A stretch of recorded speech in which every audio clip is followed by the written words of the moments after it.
কেঁদেই চলেছে। মহারাজ শান্তভাবে মেয়েটিকে বললেন, তুমি কাঁদছ কেন? বলো, তোমার কি হয়েছে? তোমার কি কষ্ট বলো?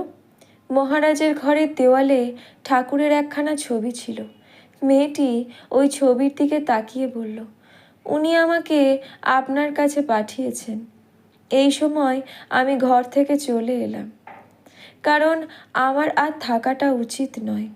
সব কথা শোনা ঠিক নয়। পরে মহারাজের কাছে সব শুনেছিলাম।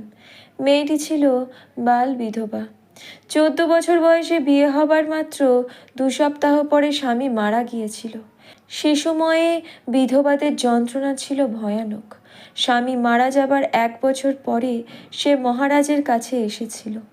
এই 1 বছর সে ভগবানের কাছে ক্রমাগত প্রার্থনা করেছে, প্রভু, আমি নিরাশ্রয়, আমার একটা ব্যবস্থা করে দাও।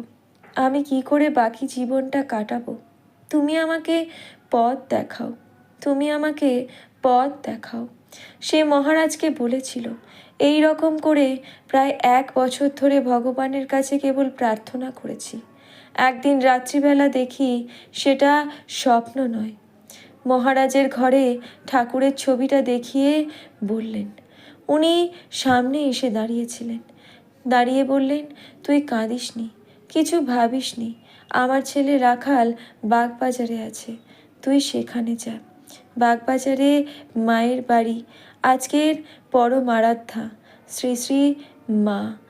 জয় মা, জয় মা, জয় মা, জয় জয় মা।